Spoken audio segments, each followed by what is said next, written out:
I was folding his shirts when I found the receipt.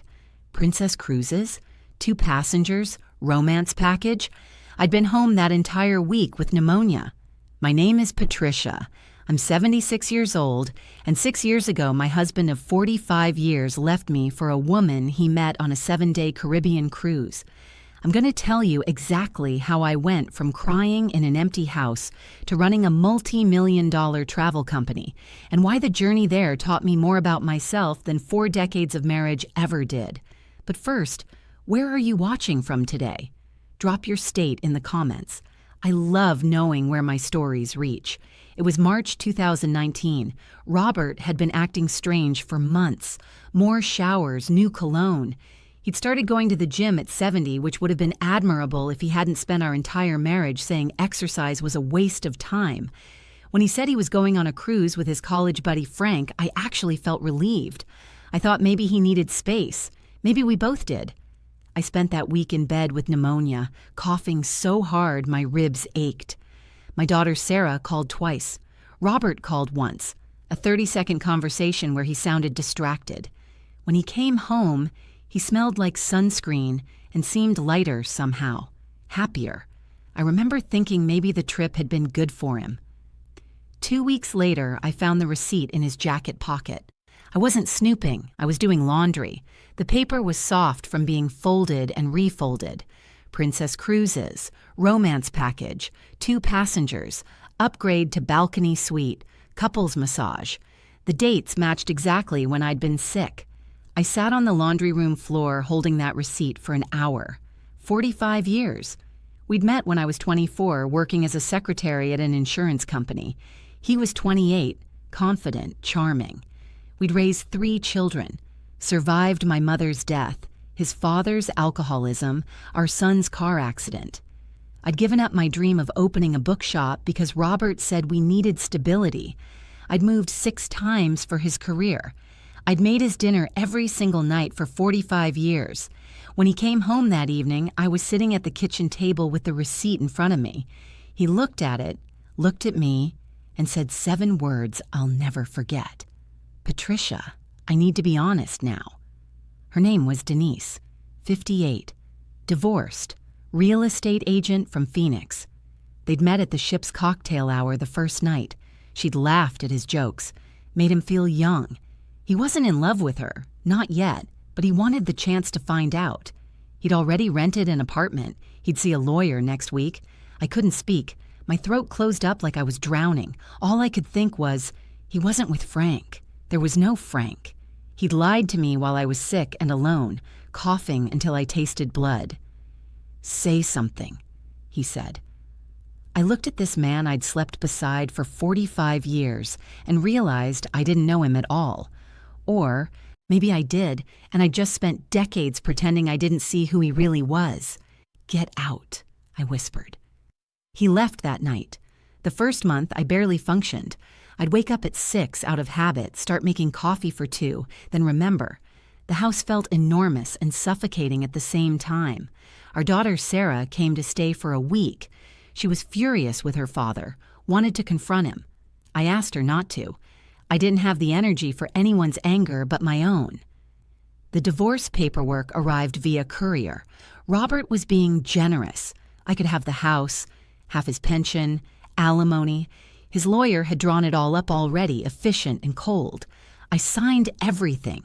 My own lawyer said I should fight for more, but I just wanted it over.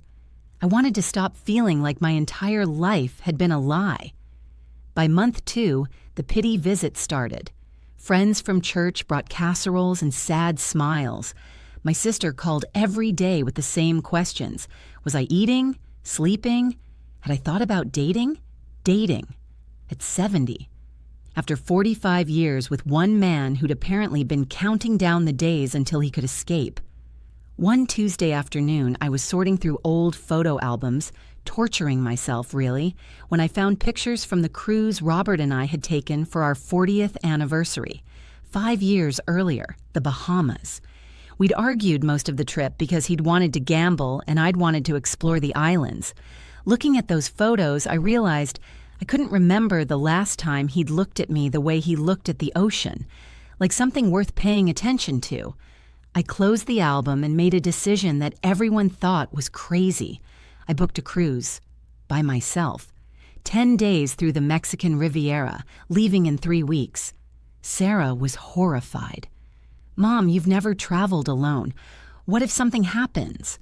What if you get sick again?" "Then I'll get sick on a ship instead of in this house," I said.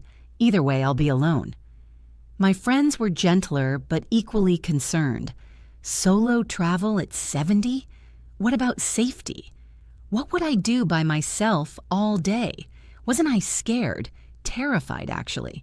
But I was more terrified of spending the rest of my life in that house, walking past the spot where Robert told me he was leaving, eating dinner alone at a table set for 2 out of muscle memory. The 3 weeks before departure crawled by. I almost canceled twice. The night before I left, I stood in my bedroom with my suitcase half packed, crying so hard I couldn't catch my breath. What was I doing? I didn't know how to be alone. I'd gone from my parents' house to married life. I'd never even gone to a movie by myself. But the next morning, I put on the new dress I'd bought. Turquoise, brighter than anything I'd worn in years, and drove myself to the port in Long Beach. My hands shook as I pulled my suitcase from the trunk. The ship loomed ahead, massive and white and impossibly beautiful. I stood there on the dock, watching families and couples stream toward the gangway and thought, you can turn around, go home, stay safe. Instead, I picked up my suitcase and walked toward the ship. That walk changed everything. The first 2 days, I barely left my cabin. It was small, but comfortable, a window looking out at endless ocean. I'd ordered room service, sat on the tiny balcony, and watched the water. Part of me felt ridiculous. I'd spent $2,000 to hide in a floating hotel room. On the 3rd morning, I forced myself to go to breakfast. The dining room was enormous, full of families and laughing couples. The hostess led me to a small table by the window, a table for one. I'd never felt more exposed in my life. Everyone seemed to be staring at the old woman eating alone. Halfway through my omelet, a voice said, "Mind if I join you? All the other tables are full." I looked up. He was maybe 75, tall, with silver hair and kind eyes. He wore a crisp white shirt and had the posture of someone who'd spent his life being listened to. "Of course," I said, grateful not to be alone. His name was James, retired CEO of a tech company I'd actually heard of. Widower. His wife had passed 3 years earlier, and his daughter had finally convinced him to stop working 80-hour weeks and actually live a little. This was his 4th cruise since retiring. 4th? I said. I'm barely surviving my 1st. He smiled. Solo travel? Divorced. Recently. Well, 6 months ago.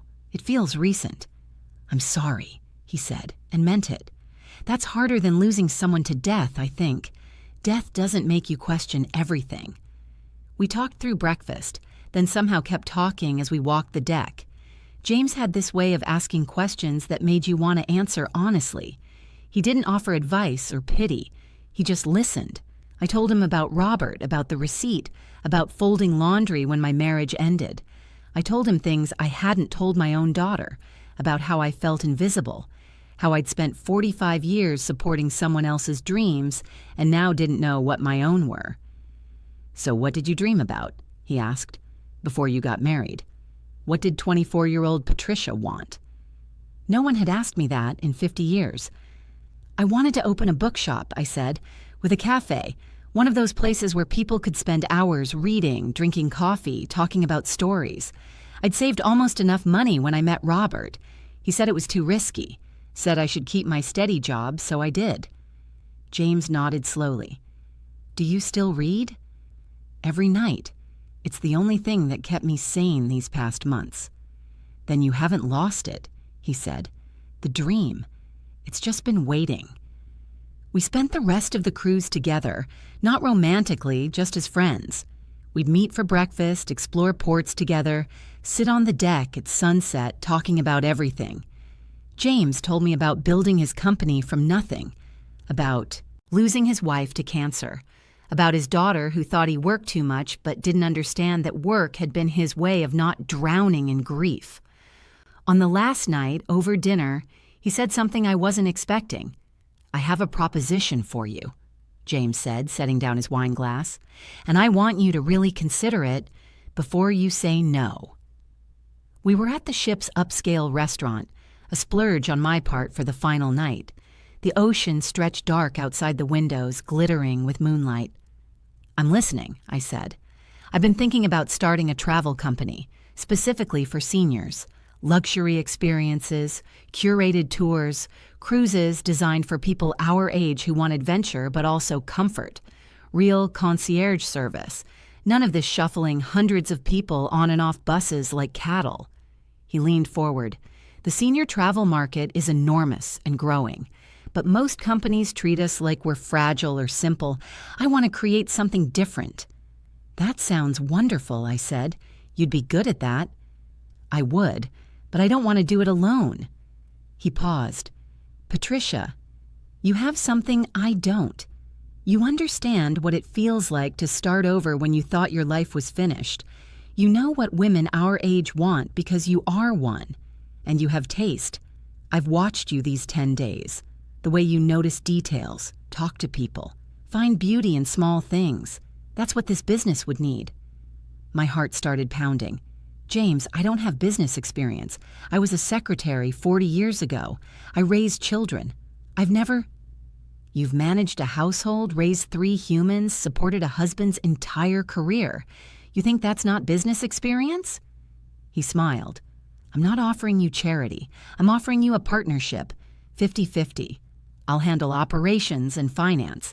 You'll handle client relations, experience design, the human side. We'll build it together." I stared at him. "You barely know me." "I know enough. I know you're smart, resilient, and you notice things. I know you took your first solo trip at 70 after your husband abandoned you, and instead of hiding in your cabin the whole time, you showed up. That takes courage." He pulled out a business card, slid it across the table. "Think about it. No pressure. But Patricia, I've built 3 companies in my life. I know a good partner when I meet one." I picked up the card. "James Chen," it read. "CEO, Chen Technologies." His personal cell number was handwritten on the back. "I live in San Diego," I said weakly. "I live in La Jolla, 20 minutes away." That night, back in my cabin, I couldn't sleep. I kept turning that business card over in my hands. It was insane. I was 70 years old. I didn't know anything about running a company. I'd signed my divorce papers 6 months ago. I should be figuring out how to live alone, not launching a business. But then I thought about Robert, comfortably settled in his new life with Denise. I thought about the bookshop I'd never opened, the dreams I'd filed away, the decades I'd spent being careful, sensible, small. I picked up my phone and texted the number on the card. "When can we start?" James replied in seconds. "Tomorrow. Come to my office Monday, 10 a.m. Bring ideas." I couldn't stop smiling. James's office in La Jolla overlooked the ocean. Floor-to-ceiling windows, minimalist furniture, walls covered with photographs from his travels. When I arrived Monday morning, he had coffee waiting and a whiteboard covered in notes. "I couldn't sleep," he said, grinning like a kid. "I've been brainstorming for 3 days." We spent that first meeting dreaming. James wanted to offer all-inclusive luxury cruises, curated land tours, even adventure travel for active seniors. I suggested we focus on women first, specifically women traveling solo or in small groups, women like me who wanted to feel safe and seen. "The women's market," James said slowly, writing it on the board, "that's brilliant. Underserved and growing. Women outlive men. They control wealth. They want experiences. And they're tired of being treated like they're invisible," I added, "or fragile, or done with living." That became our mission, creating travel experiences where women over 60 felt celebrated, not sidelined, where adventure didn't mean roughing it and luxury didn't mean stuffy formality, where you could be 70 and still try ziplining in Costa Rica if you wanted, with excellent medical support standing by just in case. We registered the business in April, Renaissance Travel Company. James insisted I be listed as co-founder and equal partner. He set up the LLC, the business accounts, the legal framework. I started researching, calling cruise lines, hotels, tour operators, learning the industry from the ground up. My children thought I'd lost my mind. "Mom, this is a huge risk," Sarah said when I told her. "You just got divorced. You should be focusing on yourself, not starting a business with a man you met on a cruise." "I am focusing on myself," I said, for the first time in 50 years. My son Michael was more direct. "Is this guy legitimate? Have you had him checked out? This could be a scam." I had, actually. James Chen was exactly who he said he was. Former CEO of a successful software company, widowed 3 years ago, no criminal record, excellent credit, respected in his industry. He was offering me an opportunity, not running a con, but I understood their concern. From the outside, it looked reckless. 70-year-old divorcee goes on a cruise, meets a man, starts a business. It sounded like the beginning of a cautionary tale. Except it wasn't. James and I worked 12-hour days that first month. We visited cruise ships, interviewed tour guides, taste-tested hotel restaurants. James taught me to read spreadsheets and profit margins. I taught him to think about the small details that make people feel cared for, the texture of towels, the height of beds, whether there are handrails in the right places. We argued sometimes. James wanted to scale fast. I wanted to start small, get it perfect. He thought my ideas were too expensive. I thought his were too impersonal. But we always worked it out because we both wanted the same thing, to build something meaningful. By June, we had our first tour booked, a 2-week cruise through the Mediterranean, limited to 30 women, all over 60. Full concierge service, shore excursions designed by us, nightly gatherings to share experiences. And I was terrified it would fail. The week before our first tour, I barely slept. What if no one came? What if they hated it? What if I'd convinced James to invest hundreds of thousands of dollars in an idea that only worked in my imagination? James was calm. "Patricia, we have 28 women booked. The tour is full. We have a waiting list. Stop catastrophizing." "But what if it's amazing?" he interrupted. "What if we've created exactly what these women need and they go home and tell everyone? What if this is just the beginning?" I wanted to believe him. The tour departed from Barcelona. James and I flew out 3 days early to finalize details. I checked every cabin, walked every excursion route, met with every guide. I rewrote the welcome packet twice. James finally took the papers from my hands and said, "It's perfect. Let them experience it." The women arrived on a Saturday. 28 travelers from across the country, teachers, nurses, a former judge, 2 doctors, a retired Air Force colonel. Ages 61 to 79, some traveling solo for the first time, some widowed, some divorced. One woman, Linda, told me she'd left her husband of 40 years 3 months ago, and this trip was her celebration of freedom. That first night, we gathered on the ship's private deck for a welcome dinner. I stood at the front, hands shaking, and looked at these women who'd trusted us with their time and money. "Welcome," I began. "My name is Patricia.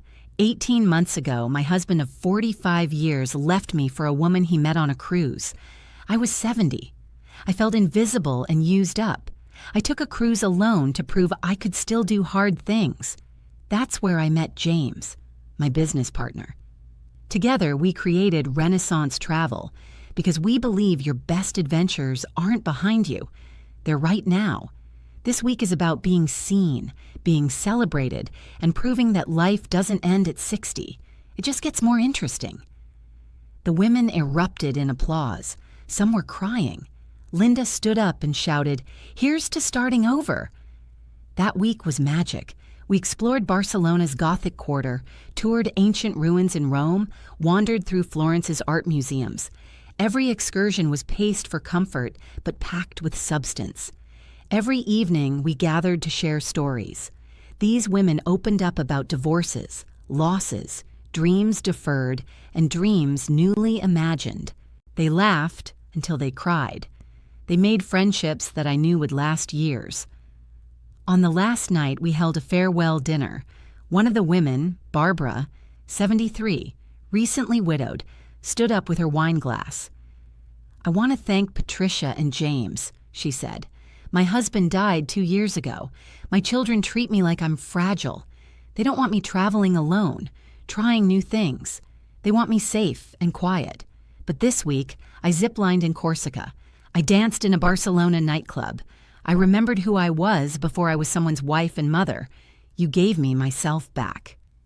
If you've made it this far in my story, do me a favor, hit that subscribe button. I share these stories because I know what it feels like to think your life is over. It's not even close. After that first tour, everything moved fast. The women went home and told their friends. We started getting inquiries, hundreds of them. By fall, we'd booked 4 more tours.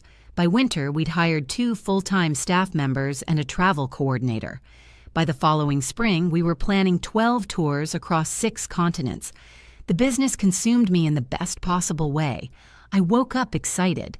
I spent my days solving problems, designing experiences, talking to women who wanted to travel but didn't want to do it alone.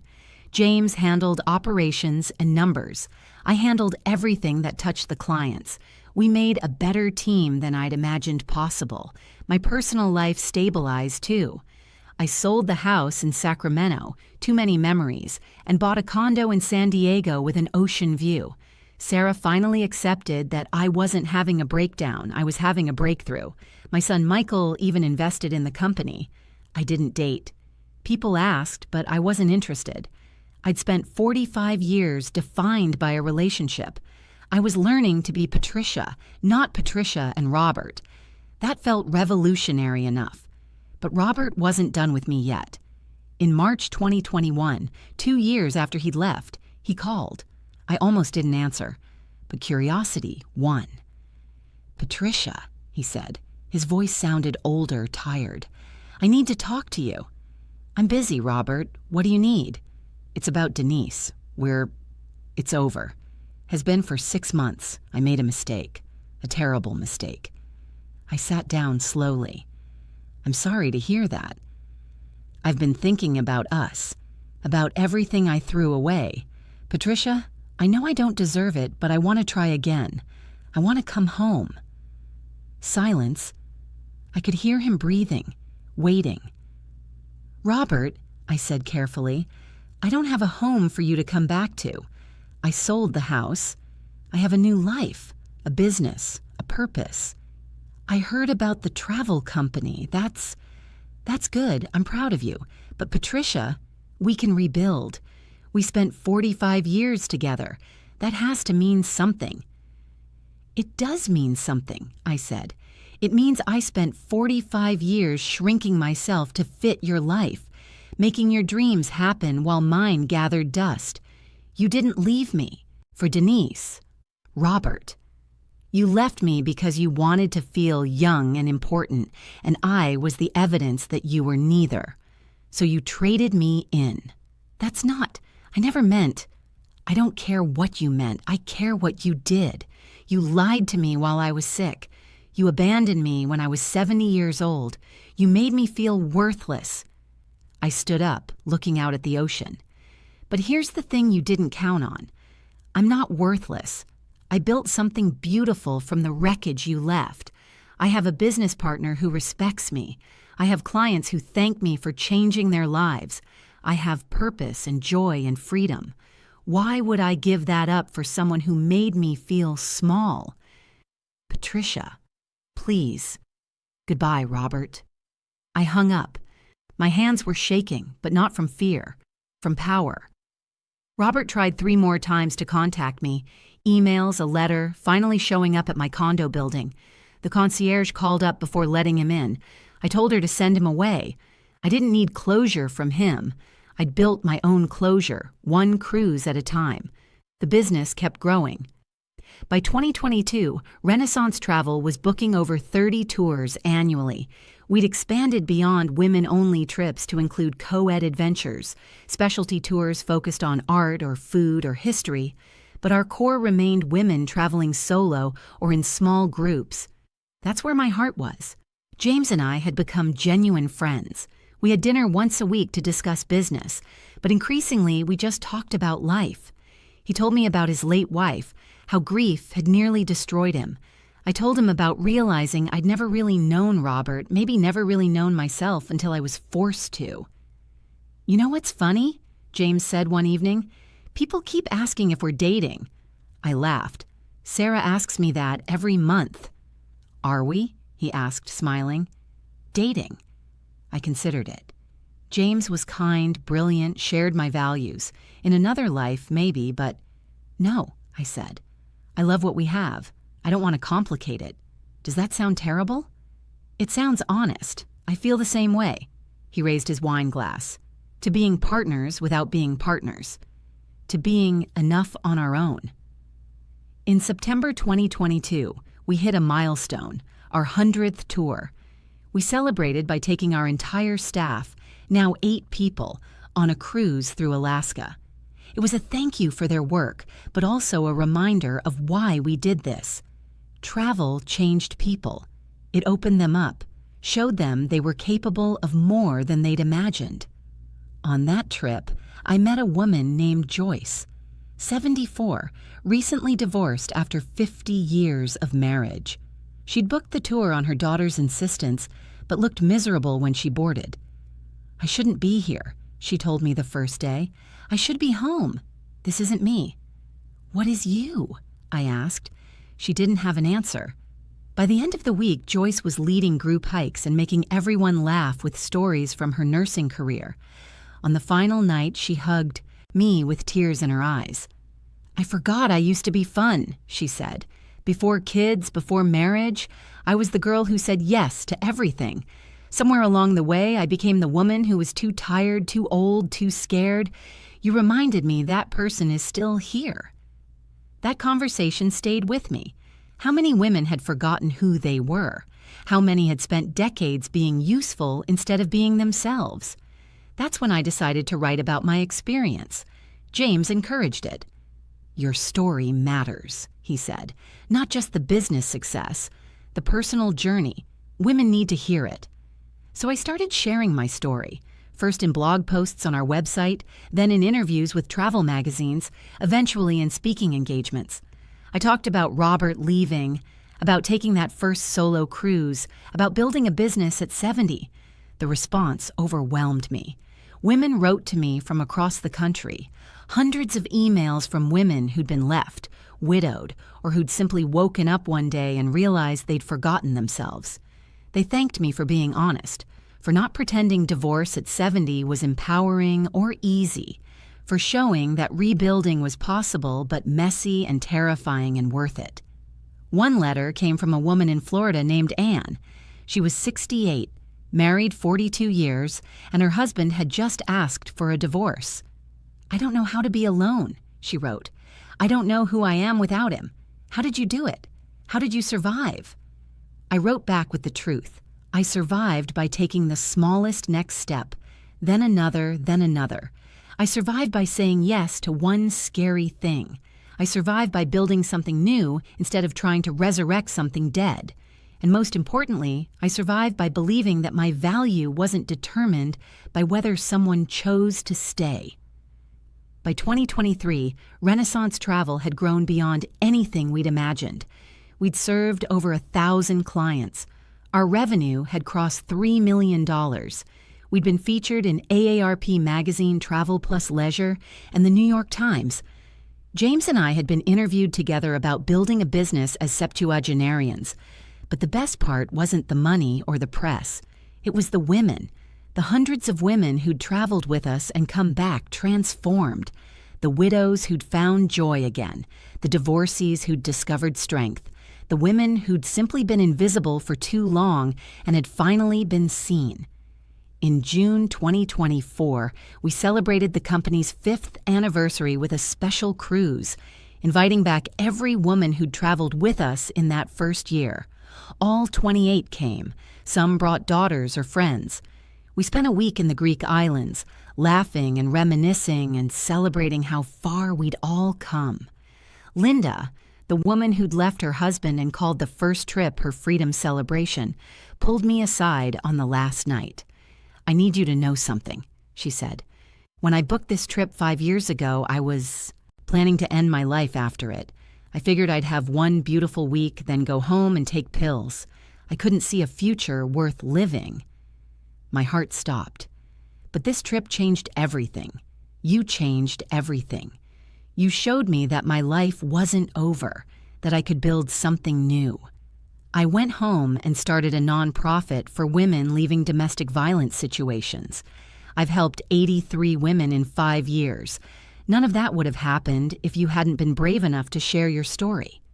I couldn't speak. I just held her while we both cried. That moment crystallized everything. The business success was wonderful. The financial stability was a relief. But this, knowing that vulnerability had given someone else permission to live, this was why it mattered.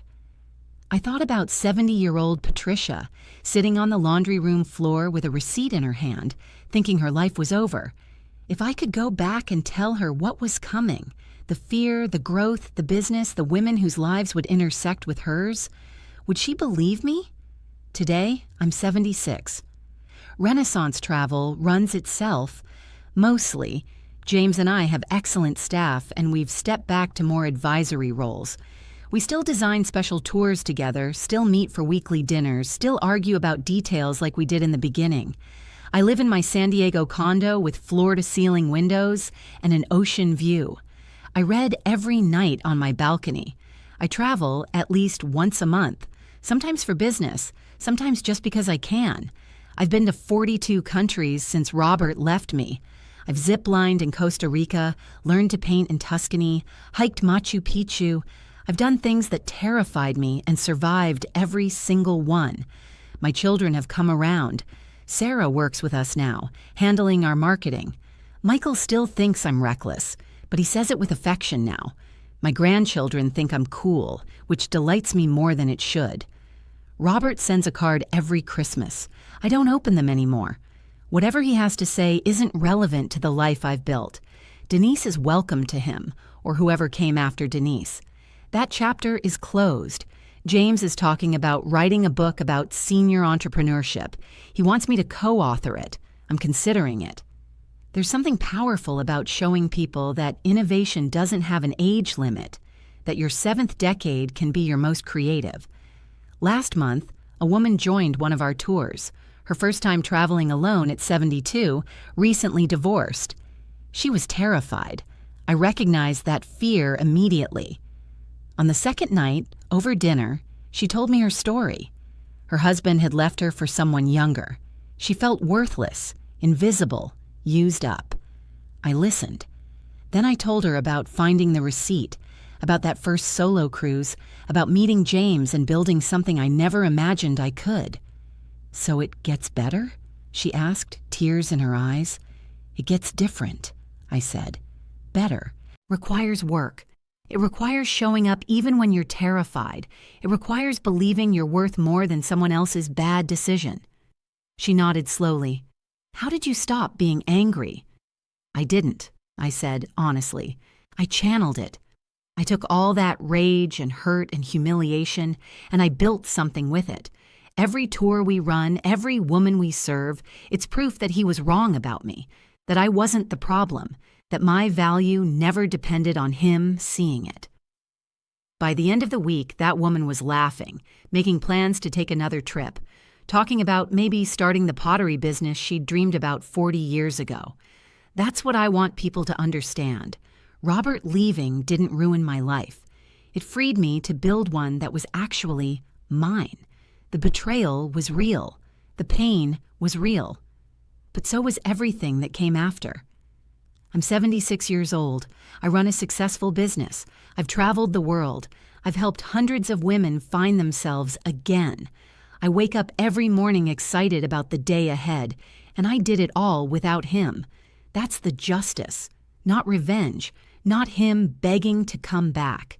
Just me, living fully, proving every day that I was never the problem. He made his choice. I made mine better.